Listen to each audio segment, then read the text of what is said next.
Hey guys, thank you for joining me today. I'm Tatiana, founder of The Genius Spot and author of Create Your Best Life, the #1 program for women to upgrade their mindset and become clear, confident, and consistent.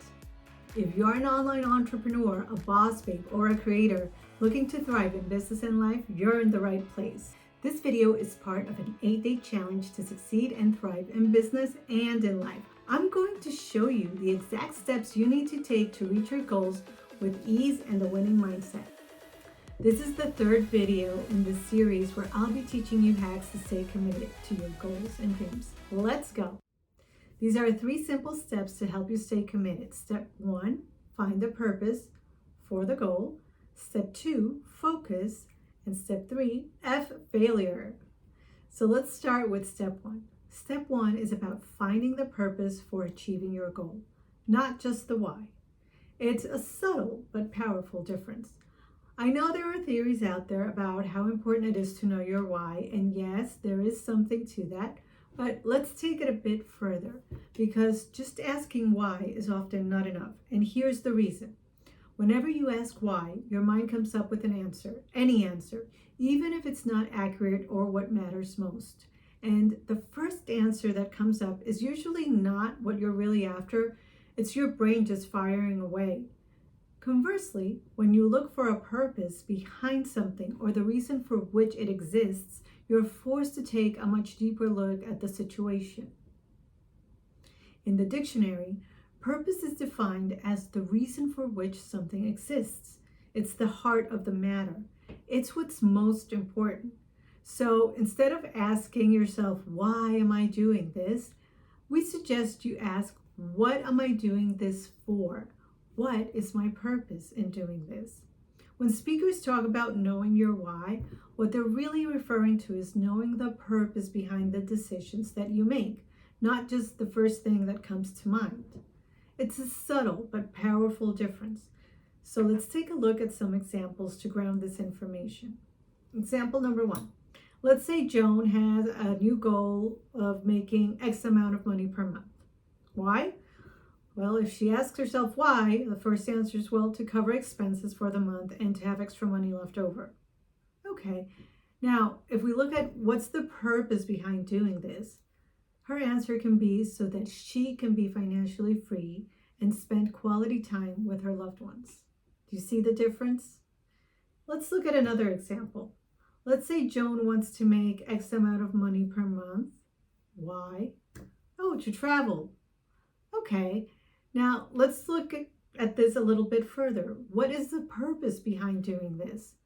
Well, the purpose is for her wanting more money and wanting to travel is to learn and experience new cultures. So do you see, it's a subtle but powerful difference? Okay, awesome.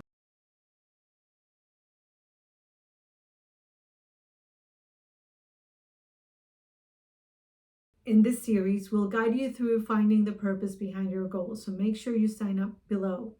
One more thing, if you found this on YouTube and you would like to get more free content to help you succeed and thrive in business and in life, please make sure to subscribe to our channel, like and share the video. It all helps. We're so grateful. I would be extremely grateful, and it's a great way for me to know that you appreciate the content that we're creating.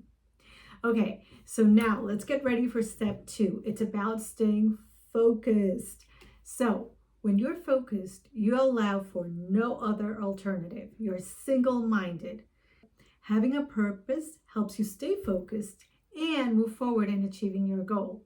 So the good news is that in the playbook, I show you how to come up with a purpose for your goal.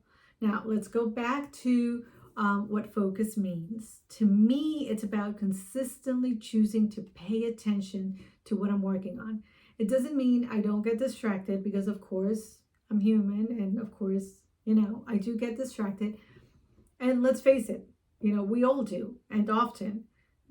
But what it does mean is that no matter how many times we get distracted, we choose back to going and completing our original task without venturing into a new one until it is completed. A great way to start getting focused on your goal is by reducing multitasking. So here are a few tips on how to do that. Number 1, look at your goal and choose one task that you want to work on today.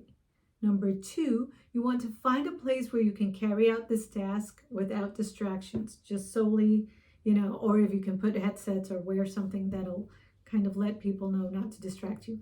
Number 3, you want to set aside time in your calendar to work on your task. And number 4, if you can't complete it in one go, schedule it as a recurring task until it is complete. So make sure you use these 4 tips to help you stay focused. Now, it's okay to go after your dreams and be multi-passionate like Marie Forleo or many other serial entrepreneurs have done. However, the key is to do each project and pursue each dream one step at a time. Practically every success story has had a sole focus for a period of time before moving on to their next win. So it's okay to do that. Here, I'd like to give you a word of caution though. If you're doing things right, sooner or later, you're going to find yourself in unfamiliar territory.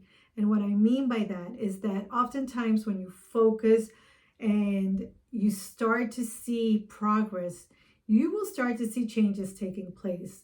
And you'll be in a place that you don't recognize. So be mindful that change often leads to discomfort, and discomfort can feel like pain. Now, pain is felt because you're breaking free, not because you're doing anything wrong. You're breaking free of the old ways and into the new, and this is good news. Even if you're now in unfamiliar territory, keep going and don't let yourself get sidetracked at this point. Keep focusing on achieving your goal. Woohoo! Great. Now we're coming into the third part, and this is my favorite. It's about F failure. So, step 3, F failure. It's all about choosing to forget failure. And we're keeping it family friendly here, okay? So, as long as you're alive, the game is on.